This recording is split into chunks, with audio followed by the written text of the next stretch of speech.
이 시간 생각할 하나님 말씀은 신약성경 마태복음 23장 23절과 24절입니다.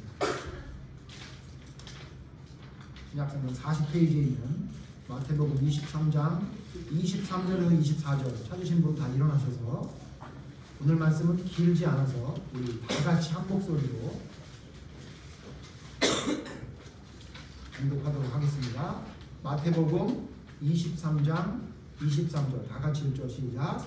화 있을진저 외식하는 서기관들과 바리새인들이여 너희가 박하와 회양과 근처의 11조는 들이되 율법에 더 중한 바 정의와 긍휼과 믿음은 어렵도다. 그러나 이것도 행하고 저것도 버리지 말아야 할지니라. 24절 맹인된 인도자여 하루살이는 걸러내고 낙타는 삼키는도다. 아멘. 자리에 앉으십시오. 오늘은 화 없을진저라는 제목으로 세 번째 시간. 화 있을진저인데 왜 화 없을진저라고 했는지 여러분 잘 아시죠? 우리가 화 있을진저라는 그 예수님의 엄한 책망과 그 권면을 통해서 화 있을진저가 아닌 화 없게 되는 사람으로 바로 서야 되겠다라는 생각을 가지고 말씀을 계속 생각해 보고 있습니다. 세 번째 시간이죠. 세 번째 시간인데 오늘은 어떤 부분에 대해서 이야기하려고 하냐면요. 이것은 행하고 저것은 행하지 않는 한쪽에 치우침. 그래서 이것도 행하고 저것도 지켜 행하는 사람이 되어야 되겠다. 이런 생각을 가지고 오늘 말씀을 생각해 보려고 합니다. 특히 여러분 낙타에 집중하십시오. 우리가 잘 아는 말씀이죠. 하루살이는 걸러내고 낙타는 삼킨다 그랬는데 과연 우리 지금의 삶 속에 우리는 하루살이는 걸러내고 낙타는 삼키는 것이 있지 않나 해서 혹시나 우리에게 있을 낙타는 무엇인가? 이 말씀 무슨 말씀인지 아시죠? 걸러낼 거는 안 걸러내고 그냥 내도로 둬도 되는 것들은 걸러내고자 하는 하루살이가처럼 작은 것은 걸러내는데 낙타처럼 큰 것 이건 정말 삼키면 안 되는데 그거는 그냥 꿀꺽 삼켜버리는 잘못된 믿음을 가졌던 사람들이 서기관과 바리새인들이었기 때문에 과연 우리는 이와 같은 것은 있지는 않은 것인가? 우리에게는 과연 어떤 낙타를 삼키는 것이 있는지에 대해서 오늘 좀 생각해 보려고 합니다. 오늘 말씀을 보면요, 예수님이 어떤 그 율법의 명령 하나를 이야기합니다. 그게 뭐냐면 11조입니다. 11조를 이야기하죠. 교회에서 11조 이야기가 많이 돼서 많이 이야기해서 돈 자꾸 내라고 하니까 부담스럽다. 그래서 교회를 안 간다. 이런 사람이 많이 있긴 한데 자 그렇다고 해서 성경에 기록된 11조를 이야기 안 할 수는 없죠. 여러분 제가 유튜브를 봐도 11조는 지금 내지 말라 그랬다. 뭐 이런 사람들 많이 있는데 성경을 제가 볼 때는 너무 한쪽 면으로만 보는 것 같아요. 오늘 이야기가 뭐죠? 한쪽에 치우치거나 한쪽만 이야기하면 문제가 될 수 있다는 이야기인데 성경을 보면 분명히 11조 하라고 기록이 돼 있습니다. 예수님 또한 이것도 하고 저것도 버리지 말라고 했기 때문에 이거 하지 말라고 이야기하는 것은 제가 볼 때 좀 지나친 성경 해석입니다. 그러나 11조를 해야 되냐 말아야 되냐라고 이야기한다면 믿음이 되는 사람만 하는 겁니다. 믿음이 안 되는 사람한테 자꾸 내라고 하니까 그게 무슨 돈을 걷는 것처럼 생각이 되니까 믿음이 시험이 되죠. 그래서 저희 교회는 여러분 잘 아시는 대로 저희가 헌금을 할 때도 이름을 기록하지 않는 것은 여러분이 혹시라도 부담이 될까 봐. 또 혹은 제가 그걸 보고 누구는 많이 냈으니 이 사람은 특별히 예뻐해 줘야 되겠다라는 인간적인 생각이 들지 않기 위해서 안 하고 있는 거 아닙니까? 그렇기 때문에 믿음대로 내는 게 11조인데 자 문제는 뭐냐면 예수님 당시에 이 서기관과 바리새인들은 11조를 정말 철저히 했다는 겁니다. 오늘 성경 말씀 여러분 읽으셔서 아시겠지만 어디에 대한 11조에 대해서 이야기하냐면 23절 제가 다시 읽겠습니다. 앞부분 보시죠. 화 있을진저 외식하는 서기관들과 바리새인들이요 너희가 박하와 회양과 근처의 11조는 들이되 라고 해서 예수님이 11조를 드리는 것 중에 세 가지를 특별히 꼭 집어 얘기하세요. 그게 뭐냐면 박하와 회양과 근처입니다. 자 여러분 박하, 회양, 근처는 뭐냐면요 전부 향신료예요. 향신료. 앞에 있는 박하와 회양은 우리가 잘 아는 그 향을 내는 그 식재료 중에 하나고요. 마찬가지 뒤에 있는 근체도 마찬가지예요. 그러니까 허브 같은 거 앞에 있는 지금 박하와 회향은 허브의 일종이에요. 그러니까 그거 넣으면 좀 향이 좀 나고 독특한 맛을 내는 거죠. 근데 예수님이 왜 이 세 가지를 얘기했을까요? 다른 것도 많은데. 뭐 예를 들면 이렇게 말하셔도 되잖아요. 너희가 양과 염소와 소의 11조는 드린다. 이래도 되는데. 그렇잖아요? 보통 그건 다 드리니까. 아니면 곡식과 기름과 가루의 11조는 드린다. 이렇게 해도 되는데 예수님이 왜 구태여 이 세 가지를 이야기했을까요? 여기에는 중요한 의미가 있습니다. 뭐냐면 성경에 구약 성경에 하나님께 11조를 드리라는 말씀에 박하와 회향과 근체의 이야기는 안 나옵니다. 안 나와요. 그러면 여러분 뭐라고 하나님께서 구약에 있는 이스라엘 백성들에게 11조를 드리라고 했느냐? 오늘은 좀 찾아보겠습니다. 여러분 찾아보시죠. 신명기 14장 22절에 보면 11조를 드려야 되는 것에 대한 내용을 이야기하고 있습니다. 어떤 거를 11조를 드려야 된다라고 이야기하는 내용이 나옵니다. 신명기 14장 22절 보시죠. 제가 22절 읽겠습니다. 여러분 23절 읽어주십시오. 신명기 14장 22절 너는 마땅히 매년 토지 소산의 11조를 드릴 것이며 내 하나님 여호와 곧 여호와께서 그의 이름을 주시려고 하시는 곳에서 내 곡식과 포도주와 기름의 11조를 먹으면 또 내 소와 양의 처음난 것을 먹고 내 하나님 여호와 경외하기를 항상 배울 것입니다. 자 여기 보면 뭐라고 그러냐면 토지 소산의 11조를 드리라 그래요. 그러니까 너의 땅에서 나는 것은 10분의 1을 드려라라고 하는데 23절에 보면 그 내용을 뭐라 그랬냐면요. 곡식과 포도주와 기름 이렇게 얘기했어요. 곡식과 포도주와 기름. 그러니까 대부분 이스라엘 백성들은 자기가 거둔 곡식의 밀에 보리에 쌀의 10분의 1을 하나님께 드렸습니다. 그리고 포도주를 거둬도 10분의 1을 드렸고요. 기름을 짜도 10분의 1을 드렸어요. 자 그런데 여러분 오늘 성경으로 다시 돌아와 보십시오. 오늘 성경에 예수님이 여기 곡식과 포도주와 기름의 11조라고 안 하시고 뭐라 그랬죠? 박하와 회향과 근체. 이게 뭔가 하고 살펴봤더니 이건 뭐라고요? 향신료. 그래서 제가 유튜브를 봤더니 어떤 목사님이 직접 이스라엘에 가서 박하와 한 단, 회향 한 단, 근체를 샀대요. 그랬더니 얼마가 들었냐면 한 단 그리고 40g인가 이렇게 사셨대요. 그러니까 꽤 많이 사셨더라고요. 근데 이게 전부 얼마냐면 우리 돈으로 10,000원이 안 되더라고요. 10,000원이 안 돼. 더군다나 박하와 회향은 우리 돈으로 1,000원 정도밖에 안 된대요. 한 달에. 그러니까 완전히 싼 거죠. 그러니까 이거 뭐냐면 주재료가 아니라 부재료예요. 부재료. 그냥 음식할 때 좀 집어넣는 거죠. 우리로 말하면 뭐 비슷한 걸까요? 후추? 통깨? 이런 정도죠. 예. 그러니까 그걸 드린다. 근데 예수님이 왜 이걸 얘기했을까요? 왜냐면요. 아주 작은 것이란 의미를 이야기하시거든요. 그러니까 곡식과 포도주와 기름 이건 당연히 11조 드리고 지금 바리새인과 서기관들은 심지어 뭐까지 11조를 철저히 드렸냐면 향신료도 철저히 11조를 드렸다는 거예요. 저 예전에 저희 아버지 옛날에 재건교회를 세웠던 그 선배님들의 이야기를 들어보니까 그분들이 신사참배 때 그들의 신앙들을 들어보면 진짜 대단합니다. 그러니까 감옥에 gat혀서도요 밥이 나오면 그 중에 10분의 1은 옆 사람을 줬대요. 생선이 나오면 생선 뼈다귀 같은 거 나왔다 그러시더라고요. 제대로 된 생선이 나오면. 그러니까 뼈의 10분의 1을 잘라서 옆 사람을 줬대요. 왜? 11조 한다. 그런 거예요. 그러니까 어떻게 하냐면 진짜 철저하게 11조를 드리는데 심지어 후추를 집어넣으려다가 후추의 10분의 1은 우리로 말하면 통깨를 집어넣겠다고 이렇게 덜어놓은 다음에 그 중에 10분의 1은 세가지고 이게 배갈이네 그러면 열알은 빼야지 이렇게 11조를 드렸다는 거예요. 진짜 대단한 거죠. 근데 문제는 뭐죠? 그렇게 11조는 드리는데 그죠?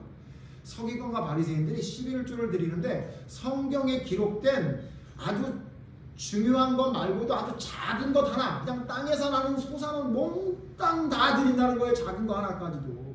지독하리만큼.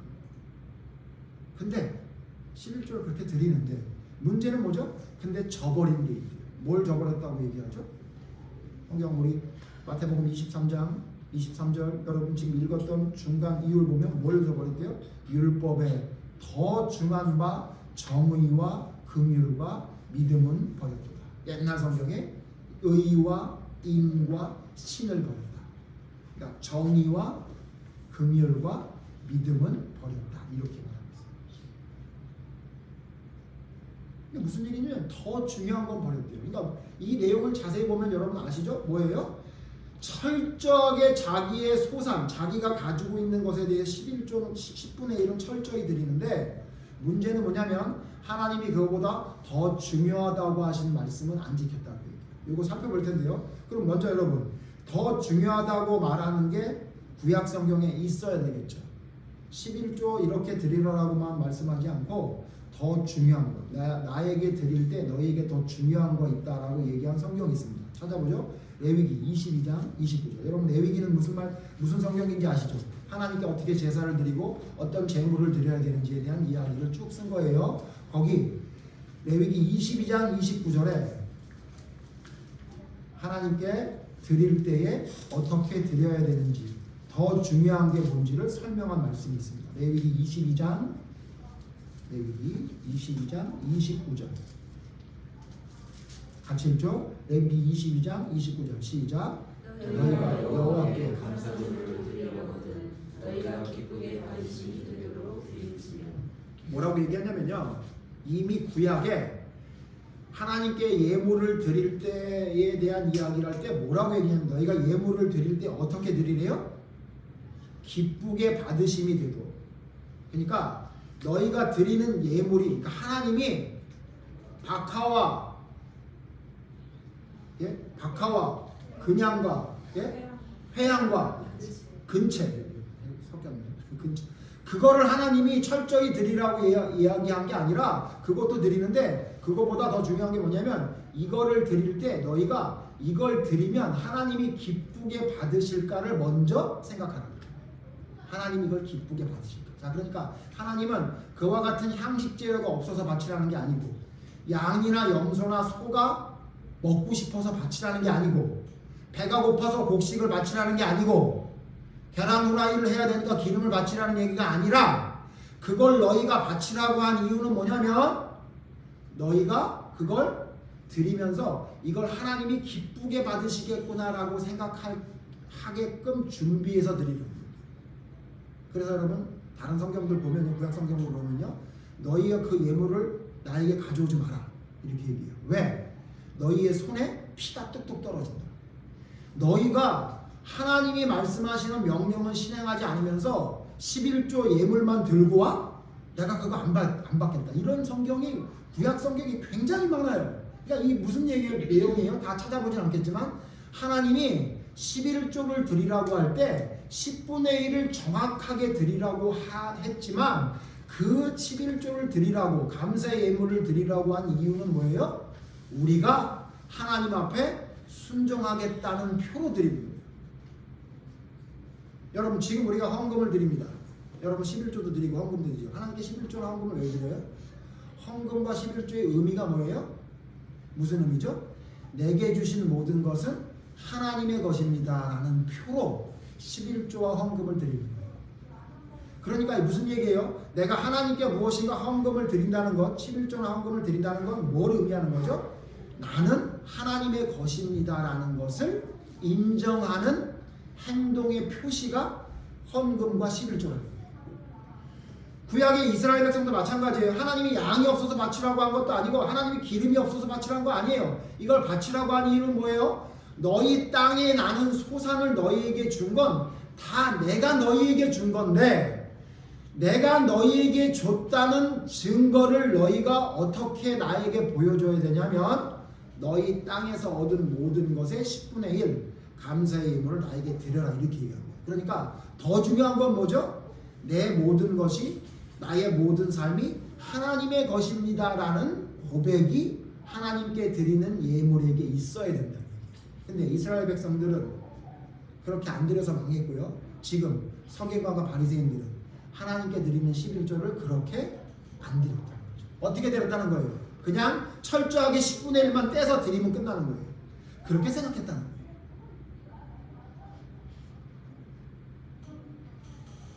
그래서 예수님 뭐라고 해요? 더 중요한 말씀을 잊어버린다. 그게 뭐라고요?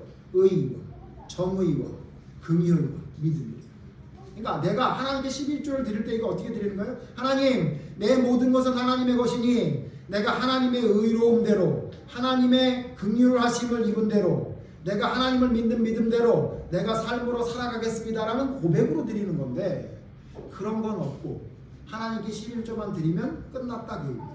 그러니까 철저하게 11조는 드리는데 진짜 더 중요한 정의와 올바름과 자비와 신뢰와 믿음은 너희의 삶 속에 없구나 그 얘기예요. 여러분, 이건 우리에게도 하는 말씀입니다. 우리에게도. 우리가 헌금을 드릴 때 하나님께 그렇게 드리는 거예요. 그래서 여러분 고린도서신에 보면 하나님께 드릴 때 어떻게 드리래요? 자원하는 마음으로. 어떻게? 기쁘게 드려라 이렇게 말해요. 억지로 드리는 것은 하나님이 원하시지 않는다 그래요. 그러니까 여러분, 우리가 하나님 앞에 무엇인가 행동을 하고 무엇인가 드릴 때에는 그 의미가 무엇인지, 그것이 어떤 의미를 가지고 나에게 어떻게 작용하는지를 알고 드려야 된다는 건데, 지금 서기관과 바리새인들은 그런 게 없었던 거예요. 그냥 드리기만 하면 끝났던 거예요. 그러니까 11조를 왜 하는지, 그게 더 중요한데 11조만 드리면 끝났다고 생각하는 거죠. 제가 여러분 예를 하나 좀 들어드릴게요. 여러분 세배하죠. 이제 조금 있으면 이제 설날에 세배하실 텐데, 우리 친구들 세배하죠. 저도 이제 어른이 계시니까 세배합니다. 여러분 세배는 왜 하죠? 은비야. 세배는 왜 하죠? 지금 또 사람들 다 있으니까 말을 못하지만 실제로 왜 세배는 왜 하죠? 돈 달라고 해요. 세배 때. 그래서 추석을 그렇게 싫어해요 아이들이. 추석엔 세배를 안 해서 용돈을 덜 받아요. 그래서 오매불만 구정 때만 기다리죠. 왜? 그때 세배해서 다 돈 타야지. 근데 여러분 세배는 왜 하는 거죠? 돈 타려고 하는 건가요? 아니죠. 우리 친구들 잘 기억해야 돼요. 세배는 왜 하는 거죠?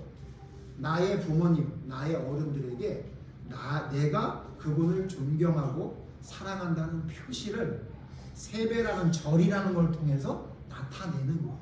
그게 세배를 하는 이유죠. 근데 여러분 지금 세배가 어떻게 됐죠? 세배는 그냥 돈 받는 거죠. 그래서 심지어는요, 어른들도 뭐라 그러냐면요, 야 대충 해. 그리고 아 됐어 고개만 숙여. 그리고 어떻게 하냐면 봉투 준비해가지고 돈 돌리고 끝 이래요. 여러분 지금 세배가 너무 이상해졌어요. 옛날에 세배는 그러지 않았어요. 어떻게 했냐면요, 결혼하고 나면요 어른들이 우리에게 1년 동안 해주고 싶었던 덕담을 하세요. 그럼 그 덕담 안에는요 듣기 싫은 얘기도 많았어요. 그러면 그거 묵묵히 듣고 있다가 네 감사합니다. 그리고는 또 덕담을 받은 대로 어른들에게 덕담을 돌려드려요. 건강하세요. 오래 사셔야 이와 같은 덕담을 제가 끝까지 듣습니다. 더 많이 듣기 위해서 오래 사십시오. 이렇게 얘기한 다음에 그 다음에 음식을 차리고 먹고, 그리고 좀 여유가 있는 분은 돈을 드리고 그랬는데, 요즘은요 여러분 어른들도요 부정 싫어해요. 돈이 없으면 할아버지 할머니라고 생각도 안 한대요. 그래가지고 걱정이 하시더라고요 다들. 여러분님 세배가 변천됐어요. 변해버렸어요. 어떻게 변해버렸어요? 그냥 수금하는 거예요. 1년에 한 번 어른들한테 수금하는 날이 돼버리고 있죠. 지금 점점 그렇게 되고 있죠. 본래 의미는 모르고 그냥 돈 걷는 날로 생각된다면 세배 뭐랍니까? 아무 의미 없는 거예요. 그거와 똑같아요. 하나님께 뭔가 하는데 본래 의미는 사라져버리고 그냥 드리면 끝나는 거예요. 무슨 거래가 돼버렸어요. 하나님께 드리고 받고. 내가 11조 드렸으니까 하나님이 나에게 따따블로 주시겠지. 그럼 내가 좀 더 드려야지. 뭐 이런 거래의 관계가 돼버렸죠. 이것은 하나님께서 원하시는 건 아니라는 거죠. 또 여러분 마치 뭐하고 제가 예를 또 하나 들어보면 이런 거예요. 요즘 학교 도덕시험 봐요? 도덕시험 보내요. 다행히. 옛날에 바른생활 도덕시험 보던 거고요. 근데 어떤 친구가 도덕시험 항상 100점이에요. 근데 그 친구가 일진이야. 말이 돼야 안 돼요. 아니 도덕시험은 100점 받는데 학교에서 일진이야. 그래서 애들 돈 뺏고 야 똑바로 해 막 이러면서 너 내 집 부자라며 패딩 나 줘도 되겠네. 우리 땐 그런 사람 많았어요. 심지어 바지도 벗겼어. 그래서 팬티를 입고 집에 가는 애들도 많았다. 옷이 귀해가지고 옷 빼서 입고 이런 애들 많았다. 도덕 시험 100점을 받는데 하는 짓은 일진이야. 여러분 말이 돼요 안 돼요? 안 되죠. 예? 또 여러분 운전면허 시험을 봐요. 운전면허 아주 기가 막혀요.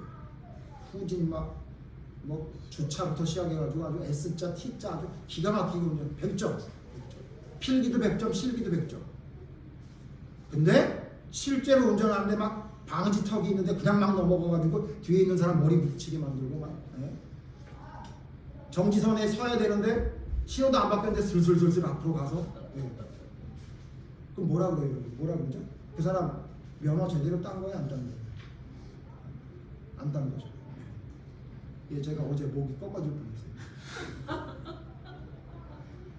깜짝 놀랐습니다. 머리에 혹이 났어요. 제가 살다가 또 머리에 혹 난 차 처음 타봤는데 그럼 뭐라 그래요? 너 운전을 어떻게 배웠니? 너 도대체 면허증을 어떻게 땄니? 이렇게 얘기하잖아요. 여러분 우리의 믿음이 그러고 있다는 거예요. 지금 서기관과 바리새인 믿음이 그랬다는 거예요. 어떻게 됐냐면 얘네들이 뭐냐면 하나님이 그걸 왜 하라고 했는지 여러분 면허 시험을 왜 봅니까? 나가서 그렇게 운전하라고 배우는 거 아니에요? 도덕 시험을 왜 봐요? 밖에 나가서 생활할 때 그렇게 살으라고 배우는 거 아니에요? 근데 배우는 거 따로 사는 거 따로 여러분 그렇게 됐다는 거예요. 그래서 예수님이 그걸 한마디로 뭐라 그랬냐면 자 오늘 이제 중요한 내용입니다. 예수님이 한마디로 24절 같이 읽죠. 시작.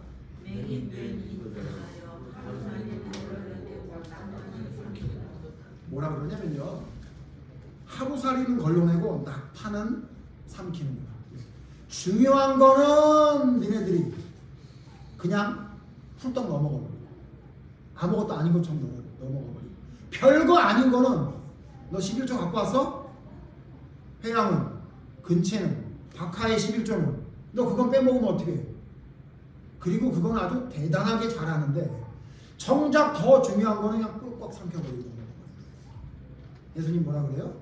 그러나 이것도 행하고 저것도 버리지 말아야 된다 라고 얘기했죠. 자 그러면 제가 이 말씀을 보다가 그럼 지금 우리가 놓치고 있는 건 뭘까? 지금 우리의 삶 속에 이것만 행하고 저것은 버리는 것은 무엇일까? 우리 교인들의 삶 속에 여러분이 이것만 행하고 저것은 행하지 않는 건 무엇일까? 정작 걸러내야 할 낙타는 걸러내지 않고 별거 아닌 하루살이만 건져내는 건 뭘까? 라고 생각을 해봤어요. 그랬더니 번뜩 떠오르는 게 하나 있더라고요. 자 여러분 지금 이 시대를 살아가고 있는 믿음의 사람들에게 꼭 들어야 될 말씀이 아닌가라는 생각이 듭니다. 여러분 뭐는 여러분 꿀꺽 삼킵니까? 뭐냐면요 순종입니다. 순종은 삼켜버립니다. 자 믿음과 순종에 대해 좀 얘기해 보려고 합니다. 여러분 믿음 강조하죠. 어느 교회든 어느 누구든 믿음이 중요하다. 믿음은 하나님이 주신다. 믿음을 온전히 가져야 된다. 이렇게 얘기합니다. 그런데 그에 따르는 순종에 대해서는 희한하게 강조는 하는 것 같은데 왠지 그것은 믿음만큼 중요하지 않은 것처럼 이야기하는 때가 너무 많습니다. 자 물어봅시다 여러분. 믿음은 여러분 하나님이 주시는 겁니까? 아니면 우리가 갖게 되는 겁니까? 믿음 하나님이 주십니까? 맞습니까? 대답을 안 하시면 어떻게 해요? 예. 믿음 하나님이 주는 거 아니에요? 여러분이 공부해서 알았어요? 믿음 하나님이 주시는 거죠. 예. 믿음은 하나님이 주시는 겁니다. 자 그러면 순종은 하나님이 안 주십니까? 오늘 그거 얘기 좀 하고 마치려고 합니다. 자 봅시다. 먼저 믿음은 하나님이 주신다고 성경에 말하고 있습니까? 안 하고 있습니까? 말하고 있습니다. 여러분 찾아보죠. 에베소서 2장 보죠. 에베소서 2장. 에베소서 2장에 보면 믿음은 하나님이 주시는 것이라고 분명히 말하고 있습니다. 에베소서 2장 9절에서 10절입니다. 제가 9절 읽겠습니다. 에베소서 2장 9절. 행위에서 난 것이 아니니 이는 누구든지 자랑하지 못하게 합니다. 10절 읽죠. 시작. 우리는 그가 만드신 바라 그리스도 예수 안에서 선한 일을 위하여 지으신 이 일을 하나님이 다 예비하신 거래요. 하나님이 주신 거래요. 8절 있죠. 8절 아니고 8절 다시죠. 에베소서 2장 8절 시작. 너희는 그 은혜에 대하여 믿음으로 말미암아 구원을 받았으니 이것은 너희에게서 난 것이 아니요 하나님의 선물이라. 하나님 선물. 여러분 믿음 우리가 한 것 같지만 우리가 믿은 것 같지만 하나님이 우리에게 주신 선물이라고 얘기하고 있어요. 여러분 믿음은 하나님이 주신 선물 맞습니다. 맞죠? 우리가 믿은 게 아니에요. 우리에게 믿을 수 있는 힘을 준 거예요. 동정자 탄생 우리가 어떻게 믿어집니까 여러분? 예수님이 무리로 거둔 거 우리가 어떻게 믿어져요? 우리의 이성으로는 안 믿어져요. 예수님이 죽었다가 살아났다 그게 어떻게 믿어집니까 여러분? 다 말도 안 되는 얘기 같죠. 근데 희한하게 하나님이 우리 마음속에 성령님을 부어주셔서 우리로 하여금 그것을 믿게 만들어 주셨어요. 그게 믿음이에요. 하나님이 우리에게 믿게 만들어 주셨다고요. 우리가 믿은 게 아니에요. 그래서 여러분 우리가 아무리 멋들어진 고백을 해도 그거는 우리가 한 게 아니라고 예수님이 말씀하셨죠. 어디서 말씀하셨죠? 베드로의 멋진 대답에 예수님이 이렇게 말씀하셨어요. 마태복음 16장에서 마태복음 16장에 예수님이 물어봅니다. 제자들에게 사람들이 나를 누구라고 하느냐라고 얘기합니다. 그때 베드로가 16장 마태복음 16장 16절에 기가 막히게 말합니다. 제가 15절 읽을게요. 여러분 16절 읽어주세요. 시작. 이르시되 너희는 나를 누구라 하느냐? 시작. 시몬 베드로가 대답하여 이르되 주는 그리스도시요 아니 어떤 사람은 엘리야라 그러고 어떤 사람은 예레미야라 그러고 어떤 사람은 선지자 중에 하나라 그러니까 예수님이 답답하셨죠. 그럼 니네는 나를 누구라고 하느냐 그랬더니 베드로가 뭐라 그래요? 100점짜리 대답을 해요. 뭐요? 주는 그리스도시요 살아계신 하나님의 아들이십니다. 대답했어요. 그때 예수님 뭐라 그래요? 아이고 똑똑한 베드로야 그랬어요? 그 다음 절 보세요. 그 다음 절 17절 시작. 예수께서 이르시되 바요나 시몬아 내가 복이 있도다 이를 내게 알리하니 연비하니 하늘에 계신 내 아버지시니라. 베드로가 그 대답을 한 것은 100점짜리 잘했는데 예수님 뭐라 그래요? 그거 알게 한 건 누가 알게 한 거래요? 하나님이 알게 한 거예요. 자, 여러분 하나님이 알게 하세요. 하나님이 우리에게 믿음을 주신 건 하나님이 주신 거예요. 다른 사람이 준 게 아니고 하나님이 우리로 하여금 그러한 대답을 할 수 있는 지혜와 지식과 능력과 힘과 깨달을 수 있는 모든 것들을 하나님이 우리에게 주셨어요. 그러니까 우리가 믿음을 내가 믿었다고 자랑할 수가 없어요. 행위로 난 게 아니기 때문에 하나님이 주셨으니까 감사합니다. 이렇게밖에 얘기할 수밖에 없다고 성경이 얘기해요. 그래서 뭐라 그러냐면 그래서 이걸 종합한 이야기가 갈라디아 2장 20절에 있어요. 갈라디아 2장 20절. 믿음을 우리에게 주셨습니다 라는 고백을 사도 바울이 갈라디아 2장 20절에서 이렇게 기가 막히게 정리를 했죠. 찾아보죠. 갈라디아서 2장 20절 우리 찾아서 같이 읽죠. 갈라디아서 2장 20절 시작.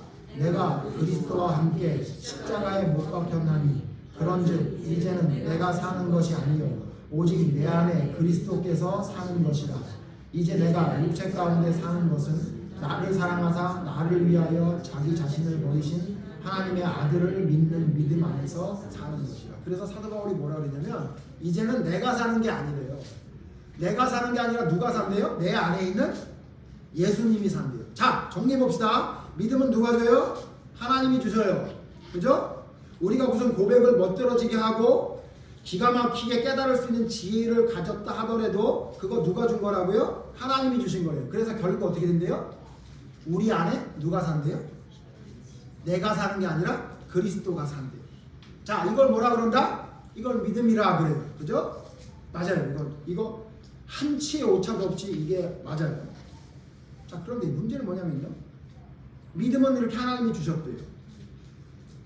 하나님이 우리에게 부어주셨대요. 우리가 깨달을 수 있도록 선물로 주셨대요. 근데 여러분, 그래서 우리 안에 누가 산대요? 예수님이 산대요. 근데 내 안에 사는 예수님, 또 누구도 우리 안에 산대요? 성령님도 우리 안에 사시잖아요. 우리 안에 삼위 하나님 중에 예수님과 성령님이 사신다고 성경에 구체적으로 말해줍니다. 그러니까 우리가 예수님을 믿는다는 건 우리 안에 누가 있는 거예요? 내 지식으로나 내 지혜로 알 수 없는 깨달음을 성령님과 예수님이 알게 해주신다. 근데 내 안에 있는 예수님이 나로 하여금 순종을 못하게 한다고요? 네? 아니 이제 내가 사는 게 아니라 내 안에 성령님이 들어오셔서 예수님이 사는데 내가 하나님의 말씀에 순종을 못한다? 인간이 부족해서? 내 안에 예수님이 산다는데 그걸 하나님이 선물로 주셨는데 나는 순종을 못한다? 이렇게 말도 안 되는 소리를 하는 거예요.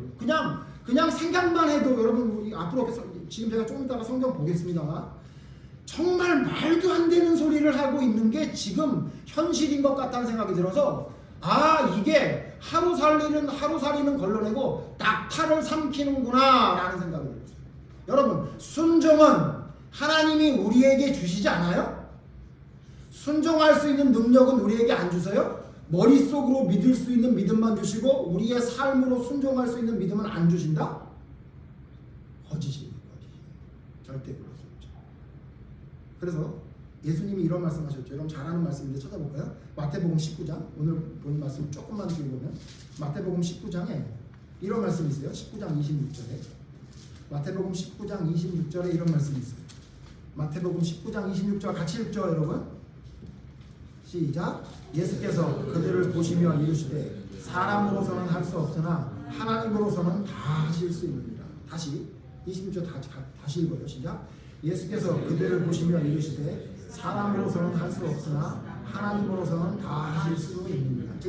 이 말씀이 왜 나온 거죠? 이 앞에 사건이 뭐죠? 부자 청년 관리가 예수님을 찾아와요. 그래서 뭐라 그래요? 어떻게 해야 영생을 얻을 수 있습니까? 라고 하니까 예수님 뭐라고 대답해줘요? 계명을 지켜라. 그랬더니 뭐라 그래요? 어려서부터 다 지켰대요. 그때 예수님이 뭐라 그러죠? 그를 불쌍히 여기해 주시사 뭐라 그래요? 너희 한 가지 부족한 것이 있으니 너 재물을 다 팔아서 사람들에게 나눠주고 나를 따라와라. 그랬더니 이 부자 청년이 따라와야 안 따라와요? 근심하며 돌아가니라 그랬죠. 그 다음에 그 청년이 가자마자 예수님 뭐라 그래요? 봐라, 부자가 천국에 들어가는 것이 얼마나 어려운지 여러분 잘 아는 말씀이죠. 뭐라 그래요? 낙타가 바늘구멍으로 들어가는 것보다 부자가 천국에 들어가는 건 더 어렵다 이렇게 말씀했어요. 그때 그 얘기를 듣고 제자들이 그렇구나 그래요? 아니요. 지금 읽었던 말씀 앞절 보세요. 25절 마태복음 19장 25절 같이 읽어보자. 시작. 제자들이 듣고 몹시 놀라 이르되 그렇다면 누가 구원을 얻을 수 있으리? 아니 부자가 천국에 못 간다고? 그럼 누가 천국에 갑니까? 이렇게 물어본 거예요 예수님에게. 그때 예수님 뭐라 그랬어요? 사람으로서는 할 수 없으나 하나님으로서는 다 하실 수 있다. 자 무슨 얘기예요? 더 쉽게 풀이해 볼까요? 뭐예요? 부자가 천국에 못 가지. 봐라 맞지 니네들. 근데 있잖아 사람은 못해. 근데 있잖아 하나님은 저런 부자도 천국에 들어가게 할 수 있어. 그 얘기예요. 다 할 수 있다. 자 그러면 조금 더 이 성경 말씀을 얘기해 봅시다. 그럼 뭐예요? 사람은 자기가 부자면 자기의 재물을 다 팔아서 가난한 사람을 나눠주고 따라갈 수 없지만 하나님은 하나님께 선택받은 사람은 어떻게 할 수 있다는 거예요? 자기의 재산을 다 팔아서 나눠주고 따라가게 할 수 있다는 얘기잖아요. 여기 무슨 얘기예요? 하나님은 다 할 수 있다는 얘기가 무슨 얘기예요? 니네는 못하지, 니네는 잘 못하지. 근데 있잖아, 내가 하나님은 있잖아, 저 사람을 믿을 수 있게 지식을 넣어 주실 거야. 그 얘기예요? 이게 그 말이면 무슨 말이에요? 부자가 천국에 못 가는 데 있잖아. 왜 못 가는지 알아? 쟤네들은 돈이 우상이거든. 그래서 있잖아, 하나님을 섬긴다고 하는데 우리 오늘 말씀 11조는 철저히 드리고 돈이 많으니까, 그죠? 아주 작은 것까지 다 순종하는 것처럼 할 수는 있어. 금식도 일주일에 2번씩이나 하고 다 한단 말이야. 근데 있잖아, 쟤네들은 왜 못하는지 알아? 쟤네들은 자기 마음속에 신이 하나 있어. 뭐냐면 돈이 자기 신이야. 그래서 있잖아, 그건 못 버린다. 쟤네들 믿는다고 하는데 그 자기 있는 돈을 하나님께 다 포기하는 건 못해. 그래서 쟤네들은 지옥 가는 거야. 이렇게 말한 거예요. 근데 뭐라고 얘기했냐면, 근데 있잖아, 할 수 있다? 누가 할 수 있는지 알아? 하나님은 할 수 있다? 무슨 얘기요? 하나님께 부름받은 부자는 자기의 모든 것을 버리고도 따라갈 수 있게끔 하나님이 어떻게 한다는 거예요? 만들어 주신다는 얘기 아니에요? 대표적인 예가 누구예요? 아리마대 요셉이잖아요. 아리마대 요셉. 아리마대 요셉의 이야기 여러분 아시죠? 그는 처음에 자기에게 비난이 올까봐 예수의 제자라는 걸 숨기고 살았어요. 근데 예수님이 죽고 나자마자 그는 당당하게 말합니다. 자기의 것 다 포기된다 할지라도 예수님을 따르겠다는 증거예요. 자, 누구는 할 수 없는데, 사람은 할 수 없는데 누구는 할 수 있대요? 하나님은 할 수 있대요. 하나님 뭘 한다는 거예요? 뭘 한다는 거냐고요? 뭘 한다는 거냐고요? 그냥 나는 믿어 그거요? 그건 부자 청년도 믿었을 텐데요. 예? 하나님이 뭘 할 수 있다는 거예요? 우리로 하여금 순종할 수 있는 힘을 우리에게 주신다는 거예요. 믿음도 하나님이 공짜로 우리에게 주셨고, 순종도 하나님이 우리에게 공짜로 주시는 거예요. 그러므로 하나님을 진짜 믿고 따르는 사람이라면 이것도 저것도 아무것도 소홀히 하면 안 되죠. 믿음을 내가 믿는다고 착각하면 안 되는 거예요. 내가 뭘 했으니까 하나님이 날 선택해줬다고 자기의 행위를 자랑해서는 안 되죠.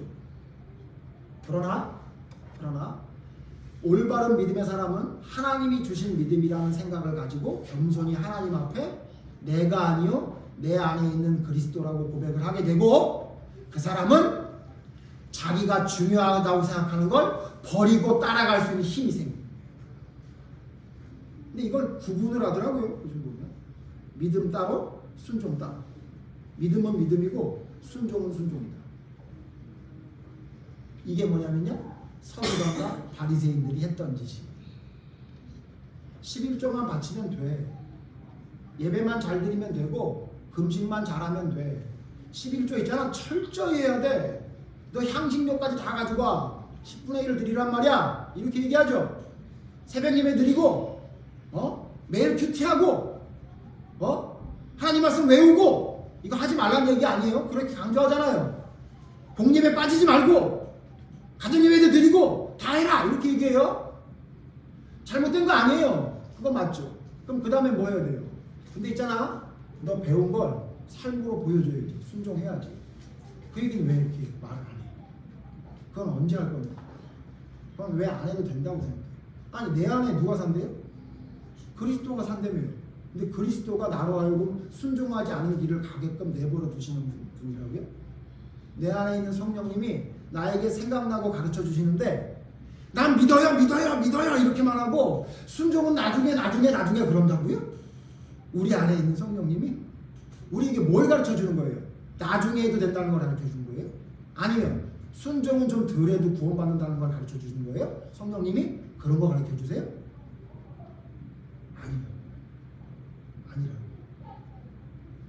아니라는 걸 또 제가 아니라고 그러면 또 제가 얘기하면 안 되잖아요. 성경 찾아볼까요? 성경에 그러면 믿으면 순종해야 된다고 말한 성경이 있습니까? 있어요. 근데 그게 어디 있는지 아세요? 충격적인 게 어디 있는지 아세요? 야고보서에 있는 게 아니고요. 행함을 강조했던 야고보서에 있는 게 아니라 로마서에 있어요. 로마서에. 근데 로마서에 무려 3번이나 있어요. 제가 2번인 줄 알았더니 3번이란 말이에요. 찾아볼게요. 로마서 1장. 로마서 1장.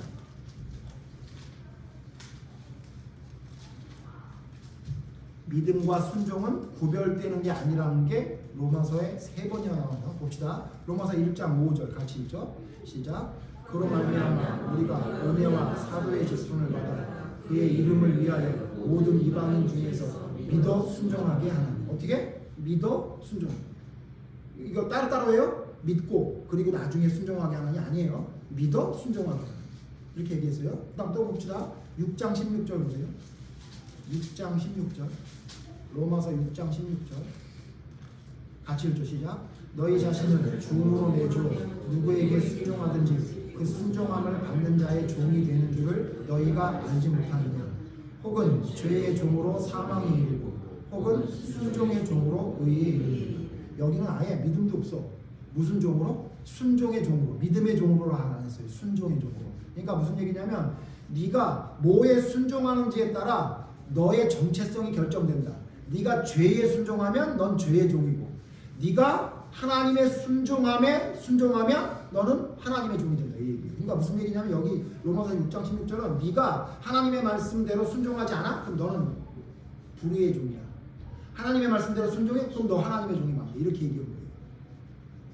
그리고 로마서 재밌죠? 1장, 6장에 마지막 장, 16장에 들어있어요. 16장 마지막에 사도 바울이 구원에 대해서 이야기하면서 이렇게 강조해요. 16장 26절 같이 읽죠. 시작. 이제는 나타내신 바 되었으며 영원하신 하나님의 명을 따라 선지자들의 글로 말미암아 모든 민족이 믿어 순종하게 하시려고 알게 하신 바 그 신비의 계시를 따라 된 것이니 이 복음으로 너희를 능히 견고하게 하시니. 그만 읽겠습니다. 여기 뭐라고요? 이게 로마서를 쓴 최종 그 이유 목적이 여기 나와요. 어떻게 한다고요? 너희에게 어떻게 해요? 모든 민족이 어떻게 해요? 믿어 순종하게 하시려. 믿어 순종하게 하시려. 여러분 왜 이걸 설명해야 되는지 저는 모르겠어요. 저는 왜 이걸 설명을 해야 되는지 모르겠어요. 우리 교인들은 안 그러겠지만 제가 어떤 사람들 만나면 내가 이걸 왜 설명하고 있는지 막 자괴감이 들어요. 이걸 설명해야 돼요? 믿음은 순종해야 되는 걸 설명해야 돼요? 순종하지 않으면 믿음이 아니라는 걸 설명해야 돼요? 내가 하나님 앞에 믿는다고 말하고 순종하지 않으면 내 믿음을 점검하고 정신 차려야 된다는 걸 설명해야 하냐고요. 쉽게 설명해 드릴게요. 쉽게. 이제 명절 다가오니까요. 명절에는 음식을 하기로 했어요. 동서가 3명이 모였어요. 그래서 뭘 했냐면 이번 명절 음식은 예산을 뽑아보니까 일단 30만 원이 드네. 그러니까 우리 3명이니까 10만 원씩 내기로 하자. 이렇게 얘기를 했다고요. 그리고 명절 전날 우리 모여서 몇 시에 모여서 음식을 만듭시다. 이렇게 했다 칩시다. 여러분 또 뭐 목사님 또 무슨 명절날 음식하는 거 좋아한다 생각해서 이렇게 말하나 하고 그럴지 모르겠는데 저는 명절날 음식하는 거 좋아하잖아요. 저는 저희 어머니하고도 지금은 될 수 있으면 외식하자고 그러고요. 저 이제 제 아이들이 아이를 낳으면요 명절날은 연락하지 말라고 그러고 싶어요. 왜냐면 너무 막혀. 명절 지나고 나서 보자고 그러든지 명절 일주일 전에 보자. 여러분 벌초는 일주일 전에 하면서 왜 명절은 일주일 전에 하면 안 돼요? 저는 그거 굉장히 싫어하는 사람이에요. 그래서 저는 그렇게 하고 싶어요. 명절 한 일주일 전에 보자. 한 달 전에 보자. 좀 한가한데 평일날. 이렇게 하고선 명절날 니네 쉬어라. 저는 그렇게 하고 싶어요. 그렇기 때문에 제가 막 명절에 음식하자는 얘기가 아니라 예를 드는 겁니다. 예를 들어서 명절에 그렇게 하기로 했어요. 그래서 30만 원인데 10만 원씩 내고 명절 전날 뭐 아침 11시에 모여서 음식하기로 했어요. 자, 근데 이런 사람이 있다 가정해 봅시다. 어떤 사람이냐? 첫 번째 어떤 사람이냐면요. 돈을 안 내더니 11시에 오라니까 9시부터 와가지고 열심히 일을 했어요. 그리고 끝까지 돈을 안 냈어요. 근데 알고 보니까 그 집이 잔고가 1조가 있어요. 1조. 이렇게 예를 들어보시죠. 돈이 엄청 많은 집이라고. 돈이 엄청 많은 집인데 10만 원씩 내라는데 안 내고 1시간, 2시간 일찍 와가지고 열심히 전만 붙이더니 명절 땡그로 갔다고 생각해봐요. 여러분 기분이 어때요? 괜찮아요? 아 쟤는 뭐 돈이 많든 뭐 어쨌든 쟤는 돈을 안 냈어도 어쨌든 와서 좀 열심히 일했으니까 쟤는 그냥 괜찮다 그렇게 해요? 안 그럴걸? 다음 명절 때 뭐라고 해요? 기억하고 있다가 동서 지난번에도 10만 원 안 내더니 또 그러려고 그래? 이렇게 말하지 않겠어요? 그죠? 자 반대 또 하나 얘기. 반대 돈은 냈어. 돈 내려니까 바로 그냥 토스로 바로 쐈어요. 10만 원 딱 쏘더니 전날 안 와. 안 오더니 명절날 당일날 와가지고 맛있게 먹고 가. 어때요? 괜찮아요? 돈 냈으니까? 아니죠. 너는 뭔데 돈만 내고 아무것도 안 해. 그러려면 먹지를 말든가. 이런 마음 안 들어요? 여러분 우리가 뭔가를 하나님을 위해 열심히 하니까 우리의 믿음이 좀 흔들려도 괜찮아요? 안 되죠. 큰일 나죠. 내가 하나님께 봉사하고 막 열심히 뭐 일하니까 교회에서 일하니까 내 믿음이 좀 왔다 갔다 해도 괜찮아요? 여러분 그러면 그 봉사하지 말아야 돼요. 왜냐하면 그게 시험이 될 테니까. 그래서 믿음이 중요한 거예요. 반대는요. 믿었으니까 행동 안 해도 돼요? 그럼 여러분 명절에 돈만 내고 일 안 한 동서들 미워하면 안 돼요. 여러분 기억해야 돼요. 우리의 믿음이 하나님 앞에 올바로 서는 건 뭐냐면요, 양쪽을 다 하는 거예요. 양쪽을 다. 믿어 순종한다고 할 때 믿음이 앞에 나왔으니까 뒤에 순종은 안 해도 돼요? 성경이 그렇게 말하던가요? 제가 시간이 없어서 다 찾지 않겠습니다만 성경에 순종한다, 순종해야 된다는 말씀이 더 많아요. 순종할 어떻게 순종해야 되는지에 대한 그 목록을 쭉 쓰고 어떻게 순종해야 되는 내용이 많아요. 아니면 믿으면 된다는 얘기가 많아요. 제가 이거 꼭 연구해서 여러분에게 알려드릴게요. 아마 100배 많아요. 100배.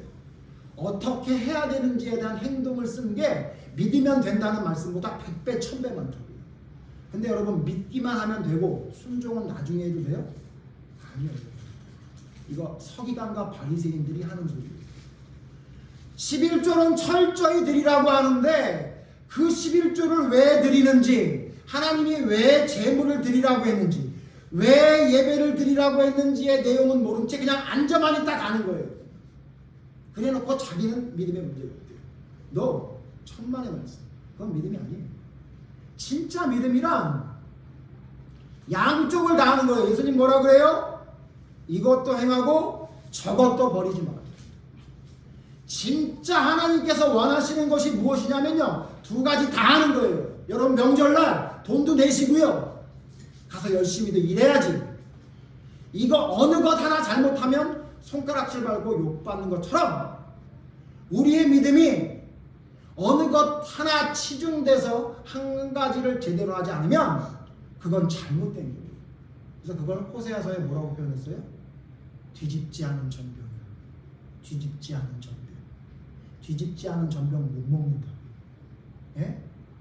제가 재밌게 예를 들었잖아요. 여러분 믿음 점수가 50점이고 순종 점수가 50점이라고 하면, 믿음 50점 만점이면 순종 5점 10점밖에 못 받으면 어떻게 돼요? 재수강해야 되잖아요. 가짜란 얘기라고. 여러분 믿음만, 여러분 믿기만 하면 됩니다. 여러분 행동이 모자라도 괜찮아요. 여러분 순종은 인간이라 모자랄 수밖에 없어요. 괜찮아요. 여러분 그래도 하나님 여러분 사랑하십니다. 거짓말이라고요. 거짓말. 왜 거짓말인지 아세요? 절대 그렇게 말 못해요. 어떻게 순종에 대해서 해도 되고 안 해도 되는 것 같이 뉘앙스를 주게라도 말할 수 있어요. 하나님의 사람. 안 됩니다. 여러분 순종해야 돼요. 여러분 믿어 순종하라 그랬어요. 여러분 이웃을 내 몸처럼 사랑하라 그랬어요. 여러분 안 되죠. 그러나 또 여러분 하나님 앞에 회개하면서 바로 서야 됩니다. 여러분 안 됩니다. 그대로 있어서는 안 돼요. 여러분 실천해야 됩니다. 여러분 순종이 믿음입니다 라고 얘기해야지. 어떻게 믿기만 하면 된다는 얘기를 그렇게 쉽게 할 수 있어요.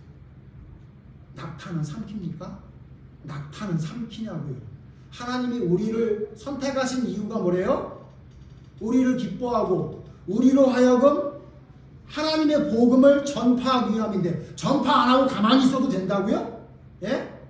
나 먹기 살고 힘들어서 그냥 나 사는 거에 집중하느라 힘들어서 전도고 뭐고 이건 못하고 가만히 있어도 된다고요? 성경에 어디 그렇게 말하고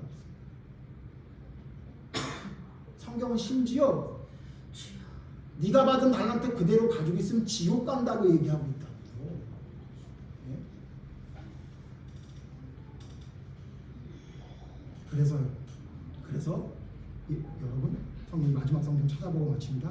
그래서 구약 성경, 신약 성경에 이렇게 하면 안 된다고 이야기하고 있어요. 여호수아 1장 7절 여호수아 1장 7절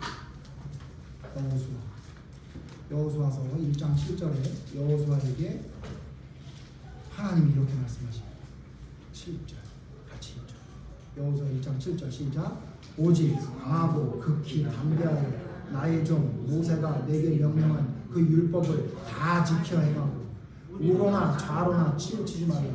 그리하면 어디로 가든지 형통하리라. 뭐라 그래요? 좌로나 우로나 치우치지 말고 어떻게 하래요? 율법을 다 지켜 행하라. 아 이건 구약 아니에요? 아니요. 예수님도 그랬네요. 예수님 5장 19절 보세요. 마태복음 5장 19절. 예수님은 뭐라 그럴까요? 마태복음 5장 보세요. 제가 17절 읽을게요. 17절, 18절, 19절 읽을 겁니다. 17절 내가 율법이나 선지자를 폐하러 온 줄로 생각하지 말라. 폐하러 온 것이 아니요 완전하게 하려 함이라. 진실로 너희에게 이르노니 천지가 없어지기 전에는 율법의 1.1획도 결코 없어지지 아니하고 다 이루리라. 19절 같이 읽죠. 시작. 그러므로 누구든지 이 명령에 지키지 않고 하나도 버리고 또 그같이 사람을 가르치는 자는 천국에서 지극히 작다 일컬음을 받을 것이요 누구든지 이를 하며 가르치는 자는 천국에서 크다 일컬음을 받으리라. 똑같죠? 다 지켜 행하라. 예수님 뭐래요? 작은 것 하나라도 버리면 안 된다. 이렇게 얘기했죠. 마지막 계시록 22장 보세요. 성경 제일 마지막인 계시록 22장 여러분 잘 아는 말씀이지만 계시록 22장 18절에 제가 18절 읽겠습니다. 여러분 19절 읽으십시오. 계시록 맨 마지막 장 거의 마지막 절로 보시면 계시록 22장 18절에 이렇게 말하고 있어요. 내가 이 두루마리의 예언의 말씀을 듣는 모든 사람에게 증언하노니 만일 누구든지 이것들 외에 더하면 하나님이 이 두루마리에 기록된 재앙들을 그에게 더하실 것이요. 19절이죠. 만일 누구든지 이 두루마리의 예언의 말씀에서 제하여 버리면 하나님이 이 두루마리에 기록된 생명나무와 및 거룩한 성에 참여함을 제하여 버리시리라. 물론 계시록의 말씀은 요한계시록에 있는 말씀에 대한 이야기라고 국한시킬 수 있을지도 모르겠어요. 그러나 여러분 그렇습니까? 계시록 말씀만 더하고 빼면 문제가 있고 다른 성경 말씀은 더하고 빼도 여러분 문제가 없어요? 그렇게 보면 안 되죠. 여러분 하나님의 말씀에 뭔가 덧붙이면 안 된답니다. 하나님의 말씀에서 뭔가를 빼도 안 된다고 말하고 있습니다. 여러분 어느 것 하나 소홀히 하면 안 됩니다. 하나님이 우리를 선택하셔서 우리에게 주신 믿음 그거 여러분 흔들리면 안 됩니다. 굳건히 붙들고 아무리 내 믿음이 대단해 보이는 것 같아도 내가 믿은 게 아니라 하나님이 내게 주신 믿음이라는 생각을 가지고 겸손히 하나님 앞에 엎드려야 됩니다. 그래서 내가 사는 게 아니라 내 안에 사신 예수님이 사는 거라는 고백을 사도 바울처럼 할 수 있어야 합니다. 그런데 그거로 끝난 게 아니라요. 그거로 끝난 게 아니라 그 내 안에 사신 예수님이 우리로 하여금 어떻게 만들어준다고요? 순종할 수 있게 만들어줍니다. 순종할 수 있게. 좌로나 우로나 치우치지 않고 하나님의 법을 다 지킬 수 있는 힘을 우리에게 주십니다. 사람은 할 수 없습니다, 여러분. 어떻게 자기 아들을 죽인 원수를 자기 아들로 삼을 수 있겠습니까? 예? 어떻게 나를 미워하는 자를 위해서 나를 싫어하고 나를 죽이려고 하는 자를 위해서 먹을 걸 갖다 줄 수 있겠습니까, 여러분? 어떻게 원수를 내 몸처럼 사랑할 수 있겠습니까? 우리는 못합니다, 여러분. 우리는 못해요. 죽었다 깨나도 못해요. 아무리 무슨 참선을 하고 무슨 도를 깨달아도 못합니다, 여러분. 그런데 누구는 할 수 있습니까? 하나님은 할 수 있습니다. 하나님이 우리를 선택하시고 하나님이 우리에게 성령을 주시고 내가 사는 게 아니라 그리스도 예수가 살게 한다는 것을 깨닫게 하는 자는 반드시 순종합니다. 반드시 순종할 수밖에 없습니다. 왜? 내가 하는 게 아니니까. 그래서 내 순종도 내가 하는 게 아닙니다. 내 믿음도 내가 아니요 내가 하는 순종도 내가 하는 게 아니니까 자랑할 게 없는 겁니다. 여러분 잘 말씀 안 해주시지만 목사님 설교 너무 좋아요. 은혜가 됐습니다. 예? 그 얘기에 제가 만약에 들떠가지고 역시 내 설교는 대박이지 이러고 있다면 여러분 보기 어때요? 목사 같아요? 무슨 밥사 같아요? 똑같아요. 여러분 똑같아. 여러분이 하나님의 사람입니까? 그렇다면 여러분 우리가 하는 모든 것 그거 다 하나님이 주셨다는 걸 깨닫게 되어야 됩니다. 그런데 순종도 하나님이 주셨다는 걸 깨달아야 돼요. 여러분 순종이 왜 안 됩니까? 여러분 순종이 왜 안 되는지 아세요? 여러분 안에 여러분이 너무 많아요. 오죽하면 하나님이 그걸 알게 해주시려고 가요를 적겠어요. 내 속에 내가 너무도 많아요. 저는 그 진리 같더라고요. 여러분 속에 여러분이 너무 많죠? 순종을 하려다가도 여러분의 또 다른 면이 나오죠? 그래서 여러분 순종을 막죠. 그리고 또 그 한 놈 하나 죽인 것 같아서 이제 좀 됐나 보다 한 곱이 넘겼나 보다 그러고 또 여러분 하나님께 순종하려고 그러면 또 여러분 안에 여러분 자아가 또 나오죠. 그래서 여러분 순종 또 못하게 하죠. 그래서 사도 바울이 날마다 죽인대요. 자기를. 왜? 내 속에 죄성을 가지고 있는 내가 너무 많아요. 죽여도 또 나오고 죽여도 또 나오고 잡초마냥. 그래서 그 죽임을 피 흘리기까지 싸우는 자가 진짜 하나님의 사람이기 때문에 그 사람은 순종합니다. 여러분 안에 있는 여러분 자아에게 밥을 주지 마십시오. 제발. 여러분 우리 안에 있는 두 자아, 하나님을 섬기려고 하는 내 자아와 육신을 아직도 섬기려고 하는 내 자아, 두 자아가 있는데 제발 그 내 자아, 내 육신을 만족하게 하는 그 자에게 밥 좀 그만 먹이시라고요. 그거 굶어 죽여도 된다고요. 이런 소리 하지 마세요. 하나님을 섬기기 너무 힘들어요. 왜 힘든지 아세요? 여러분 그 자에게 밥을 주잖아요. 괜찮아. 믿음과 순종은 좀 차이가 있대. 순종은 나중에 해도 된대. 그딴 소리 여러분 어서 듣고서는 여러분 그거 밥 자꾸 주잖아요. 그러니까 뭐라 그래요? 내가 순종하지 않은 게 굉장히 은혜로워서 눈물도 난다니까요. 내가 이렇게 순종하지 않아도 하나님이 나를 선택해 주셨구나. 감사해요. 맞는 눈물이긴 한데요. 그 눈물 뒤에 뭐가 있는지 아세요? 계속 순종하지 않으려는 마음이 도사리고 있다. 그러니까 그런 감동만 받지 마세요. 어떤 것이 진짜 하나님의 사랑이냐면 자 일어나! 지금 움직여! 지금 하자고! 지금부터 해보자고! 또 실패했어? 또 해보자고! 그게 여러분 하나님의 사람이에요. 내 안에 예수님이 사는 사람의 특징이라고. 하나 포기하면 안 됩니다. 뒤집지 않은 전병이 되잖아요. 믿음과 순종 어느 것 하나 포기해서는 안 됩니다. 그럴 때에 하나님의 놀라운 은혜가 우리의 삶에 나오게 됩니다. 우리 오늘 말씀을 생각하면서 여러분 다 같이 기도 잠깐 할 텐데요. 여러분 우리가 하나님의 뜻대로 살지 못하는 것을 괜찮다는 생각으로 나를 그냥 내버려 두지 마십시오.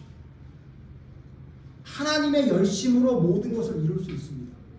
내 열심으로는 안 돼요. 그러나 하나님의 열심으로 우리는 순종할 수 있는 자가 될 수 있습니다.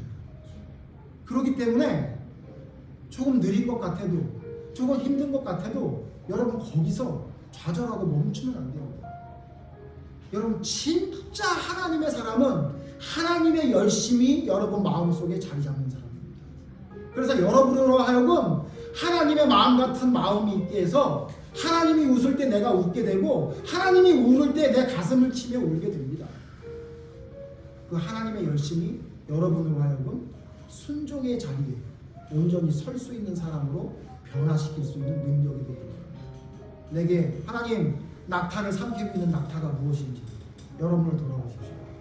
하나님 별것도 아닌 거는 다 걸러내는 나의 성격인데 나의 모습인데 하나님 정작 중요한 순종은 왜 그렇게 꿀꺽꿀꺽 삼키면서 괜찮다고 했는지 하나님 회개합니다라는 심정을 가지시고 우리 기도합시다.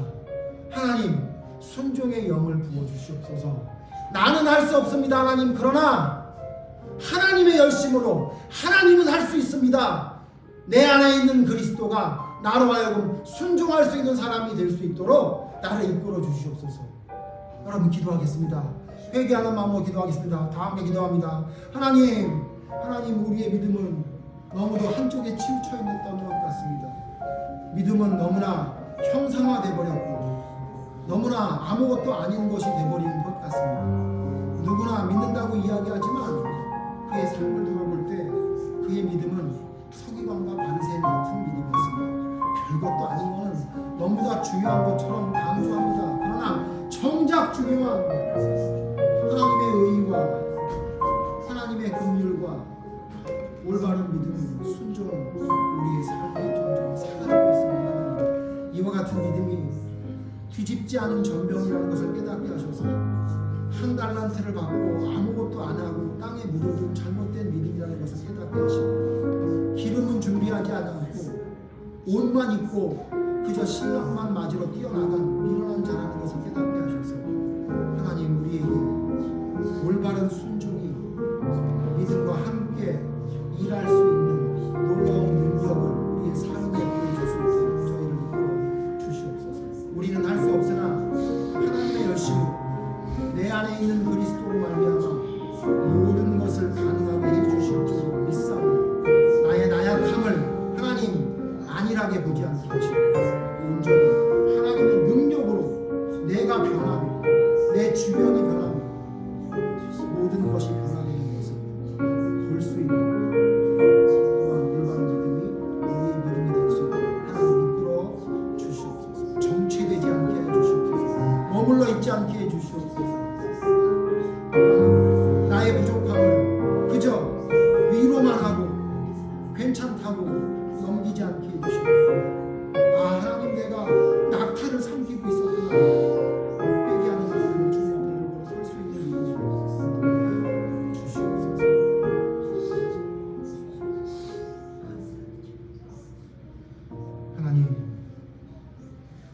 우리가 쥐고 있는 것은 무엇입니까? 우리가 버리고 있는 것은 무엇입니까? 한쪽만 행하고 하나는 소홀히 한 것이 무엇입니까? 우리를 돌아보게 하셔서 진정 하나님께서 더 중요한 것이 무엇이라 말씀하고 있는지를 깨달을 수 있는 지혜를 더욱 주셔서 믿는다 말만 하고 순종하지 못하는 나를 그냥 내버려두지 않게 하시고 주님의 말씀대로 순종할 수 있는 올바른 믿음이 이것도 행하고 저것도 행하는 올바른 믿음이 좌로나 우로나 치우치지 않고 빼거나 더하지 않고 오로지 하나님 말씀대로 순종할 수 있는 올바른 믿음의 삶을 살아가는 저희가 될 수 있도록 하나님 저희를 깨닫게 하시고 회개하게 하시고 올바로 설 수 있도록 인도해 주시옵소서. 우리는 할 수 없사오나 하나님의 능력으로 모든 것을 할 수 있음을 믿사오니 내 안에 사시는 성령님과 예수님으로 말미암아 모든 것을 넉넉히 감당할 수 있는 믿음의 사람으로 서게 하여 주시옵소서. 예수님 이름으로 기도드립니다. 아멘.